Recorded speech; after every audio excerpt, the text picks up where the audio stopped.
Olá, gente. Olá, pessoal do nono ano. Vamos a mais uma de nossas videoaulas.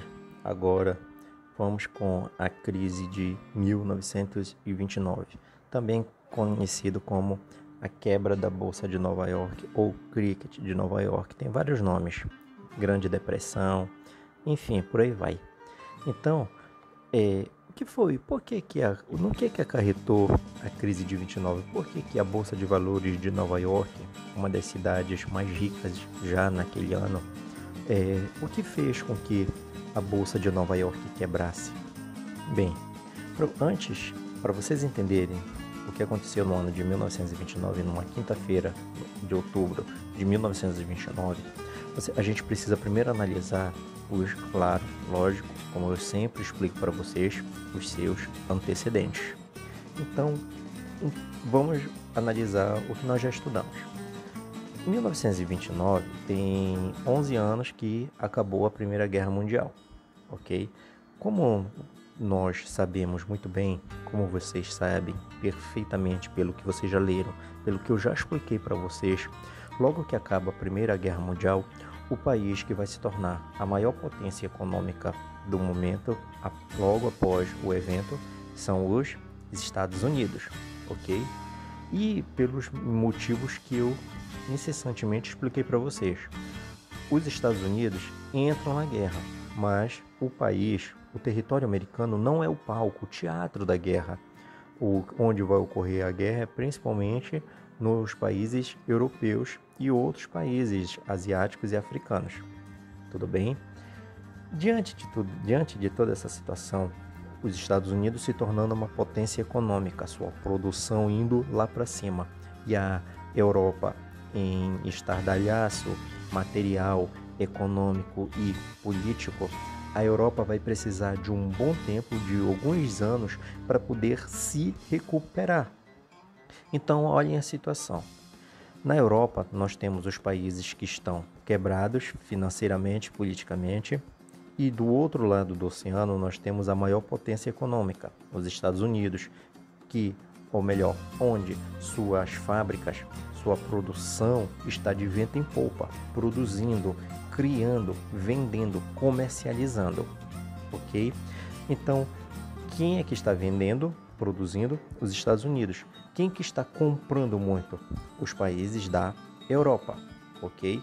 Então, diante de toda essa conjuntura, vocês precisam ter, diante de toda a conjuntura que ocorre dentro do final da Primeira Guerra Mundial, a 1929, vocês precisam ter em mente toda essa situação, toda essa realidade que envolve, de um lado, a Europa, os países europeus e os Estados Unidos, ok? Então, quando nós nos voltamos aqui para o nosso primeiro slide, onde nós pontuamos os antecedentes, nós vemos aí o que eu já mencionei para vocês. Os Estados Unidos, pós Primeira Guerra Mundial, se torna a maior potência mundial. A produção é em larga escala. 40% da produção industrial mundial é feita por onde? É produzida por onde? Está sendo produzida onde? Nos Estados Unidos. Tanto que, se a gente observar um slide que tem bem aí embaixo, tem a indústria dos Estados Unidos produzindo aí alumínio, petróleo. O alumínio aí chegou a produzir 85% do alumínio no mundo todo, 66% de petróleo, e tem um grande percentual também, 53% de carvão, ferro e aço chega a 40% de toda a produção mundial, cobre e outros metais que eles exportam em um grande valor percentual para o mundo todo, certo? Além disso, nos Estados Unidos, a agricultura está gerando uma grande renda para os produtores agrícolas, até porque não tem uma concentração de mão de obra, pelo fato de que a produção está mecanizada. E, gente, isso vai ter consequências depois, ok? E, como a gente pode ver aí no último ponto, vai ser o maior credor internacional. Mas, Elton, eu não sei o que é credor, isso é um termo da economia, um tanto difícil. Explica pra gente o que é credor. Credor, gente, é aquele que cede crédito, que vende e que dá crédito para poder pagar. Então, quem é o maior credor nesse momento? Quem é o maior vendedor que dá mais crédito para os seus compradores naquele momento? São os Estados Unidos, certo? Caracterizando eles aí como o maior credor internacional, ok? Aí, nesse nosso outro ponto aí, politicamente, o que é que nós temos aí? Temos o Partido Republicano no poder, com 3 presidentes, como a gente vê aí. Começa aí com Harding e vai terminar lá com Hoover, ok? Dentro dos Estados Unidos vai ocorrer nesse momento ainda a chamada Lei Seca, que ela vai do ano de 1919 a 1933. O que seria essa Lei Seca? Ou melhor dizendo, o que foi essa Lei Seca? Era a proibição de venda, a proibição não só da venda, mas da produção de bebida alcoólica. Por quê? Porque eles queriam moralizar o país. Eles ainda tinham, vale lembrar que, socialmente falando, moralmente falando, os Estados Unidos ele traz toda uma cultura religiosa, evangélica, herdada dos puritanos, certo? São aqueles mesmos puritanos que fugiram lá da Inglaterra com aquelas guerras civis que ocorrem no século XVII, que nós já estudamos ali dentro do processo da Revolução da Revolução Inglesa do ano de 1649, quando vocês ainda estavam lá no 8º ano, certo? Ano passado. Vocês lembram muito bem disso. E também são aqueles que promoveram o quê? A independência dos Estados Unidos. Então tem toda essa cultura religiosa aí, eles vão implantar esse moralismo contra a bebida. Então eles vão implantar a lei seca. Isso aí vai gerar umas determinadas consequências. Como vai fazer surge aí um grande contrabandista, contraventor, um dos caras bem famosos aí que já teve até filme, que é Al Capone, que inclusive ele até é citado numa das músicas de um dos maiores cantores que nós já tivemos aqui no Brasil, o Raul Seixas, certo? Vamos verificar aí politicamente a implantação, o aprofundamento daquele regime que também nós já estudamos, nós já vimos estudando desde ali, do momento que a gente estuda as revoluções burguesas, o iluminismo, a Revolução Francesa e tudo aquilo ali. A implantação de forma mais contundente o liberalismo, que vai ocorrer, vai fazer intensificar o quê? A não intervenção do Estado na economia. E seguindo, vamos ter todo um protecionismo dos produtos americanos, com o protecionismo alfandegário, o isolacionismo o isolacionismo político ali, sem intervenção de políticas externas nos Estados Unidos. Muito pelo contrário, anos depois, eles que vão interferir nas políticas de outros países, inclusive até hoje, como a gente pode ver, eles interferindo, se metendo aqui na política do Brasil, e o Brasil, infelizmente, sendo subserviente a eles. Mas não vamos aprofundar muito essa questão, que não é o nosso objetivo, né? O nosso cerne aqui. E vai ocorrer muito, gente, a concentração de renda. Pessoas ricas vão ficando cada vez mais ricas ali nos Estados Unidos, com todo esse processo de explosão econômica favorável à burguesia americana. A ausência, vamos observar muito ali também, a ausência de leis trabalhistas. Sempre lembrem, entendam que o parlamento está na mão da burguesia. No parlamento é que vão se formar, construir as leis. E estas leis vão ser sempre para privilegiar quem está no poder, a burguesia. E investimento, muitos investimentos onde? Na Bolsa de Valores, ocorrendo o quê? Uma favorável, positiva especulação financeira, ok? E aí, as causas, a superprodução. Gente, tá falando aí nesse slide aí, como vocês podem observar, a queda das exportações. E logo aí, entre parênteses, está dizendo a recuperação europeia. Gente, o tempo passou. Nós já estamos um tanto, no ano de 1929, como eu tratei lá no começo, Nós já estamos há 11 anos do fim da guerra. Os países da Europa se recuperaram materialmente, recuperaram suas fábricas, recuperaram a sua economia. Consequentemente, eles vão, ou melhor, gradativamente, eles vão parar de comprar os produtos americanos. Por quê? Porque eles já conseguem, a partir ali em 1929, eles conseguem economicamente, financeiramente, andar já com as suas próprias pernas, sem aquela, digamos que, ajuda dos Estados Unidos, que exportava muito para os países europeus. Então, os países da Europa se recuperando, eles vão gradativamente parar de comprar dos Estados Unidos, que está investindo de forma intensa na Bolsa de Valores, nas suas indústrias, comprando cada vez mais, investindo pesadamente na sua indústria e fazendo com que a Bolsa de Valores seja o quê? Seja, digamos assim, usando um termo não de um termo técnico economicamente falando, mas eles estão abarrotando a Bolsa de Valores de cada vez mais de investimentos, ok? Então, o mercado interno vai ficando o quê?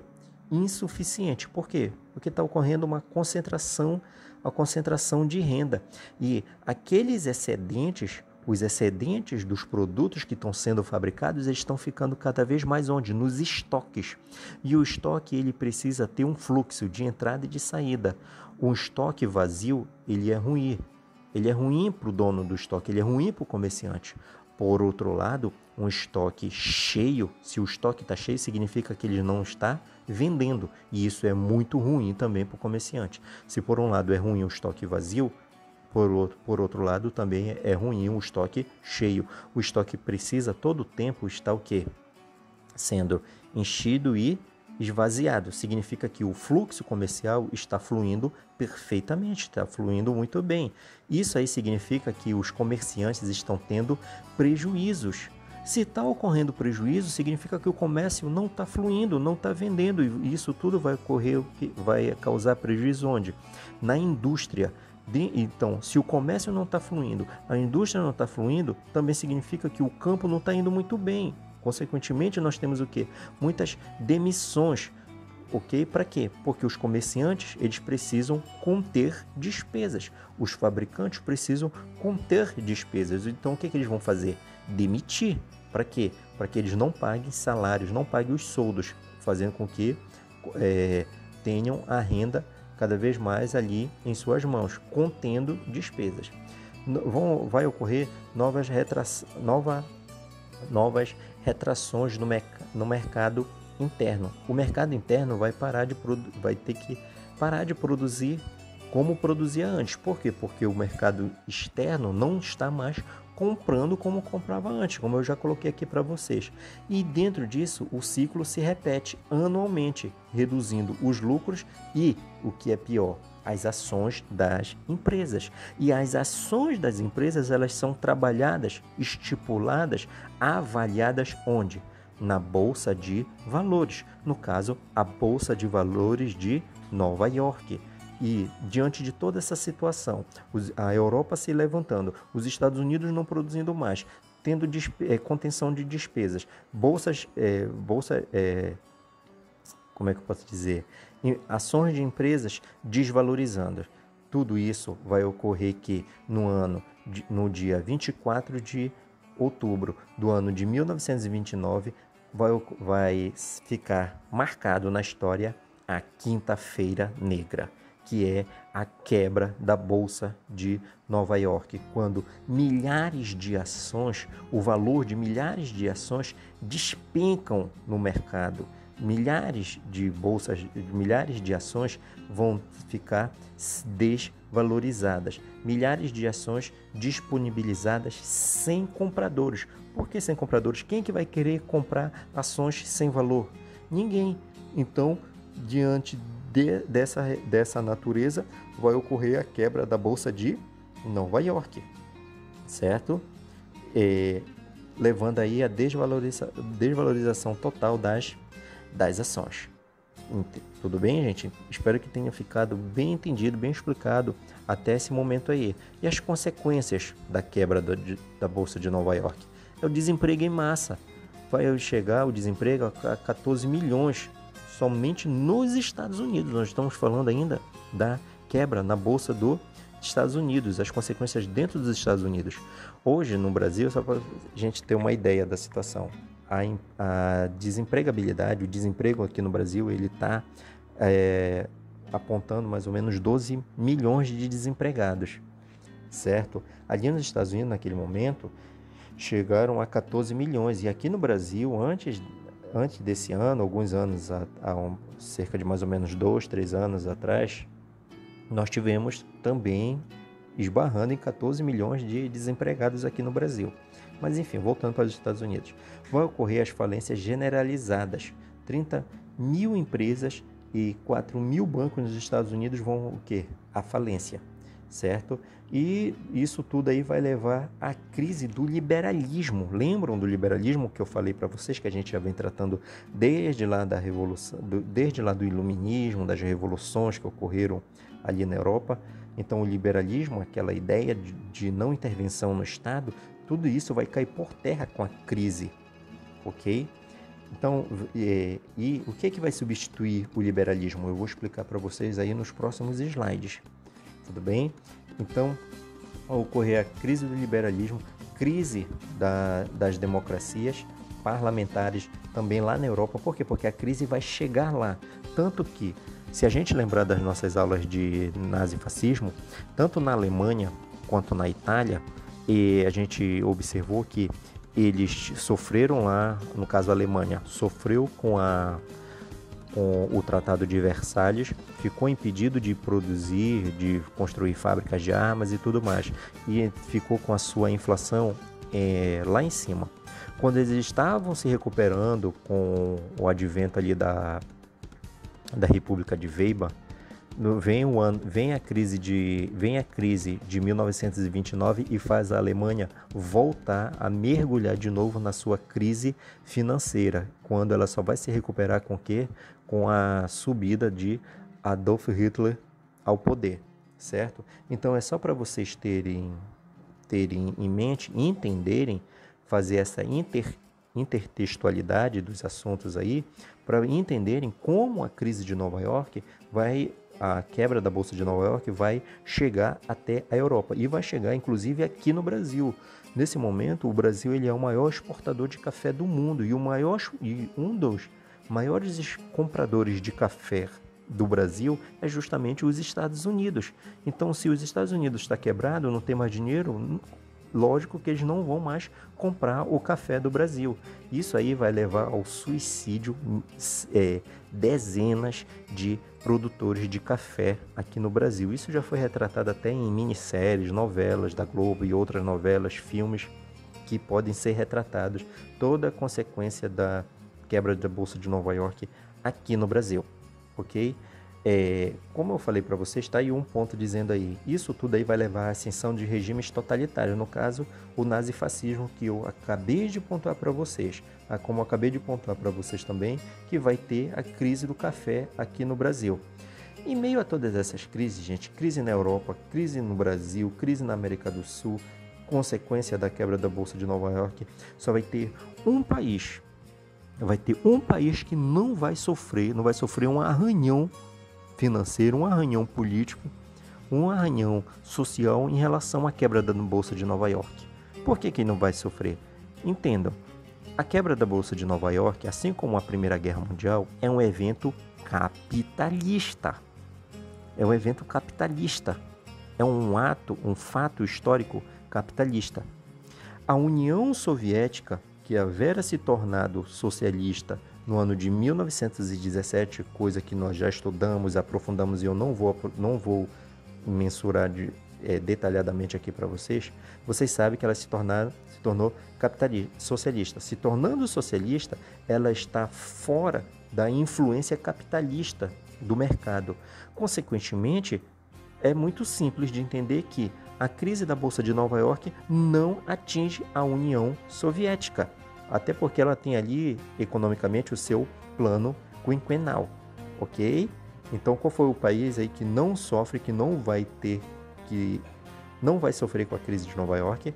É a União Soviética, ok?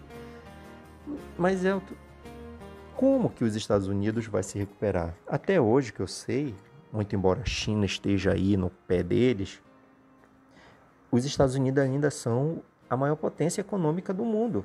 Realmente. Mas como eles se recuperaram? Bem, gente, já na década de 1930, quando já está na eleição e vence Roosevelt, 1932, vai ocorrer que ele fica sabendo de um homem, de um britânico, chamado John Maynard Keynes, que poderia ter uma solução, e tinha uma solução para a crise tanto do mundo, tanto dos Estados Unidos quanto do mundo. Mas a questão são os Estados Unidos.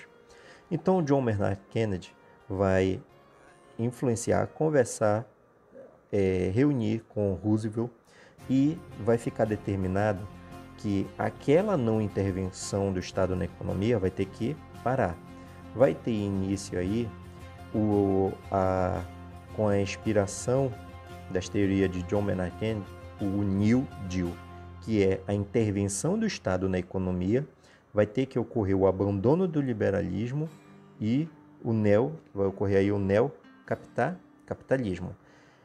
As medidas keynesianas de John Maynard Keynes vai ser que as empresas, o Estado vai ter que fazer empréstimos agrícolas para pessoas endividadas no campo. Para quê? As pessoas estão endividadas, tudo bem, mas com o objetivo de fomentar e aquecer a agricultura no campo.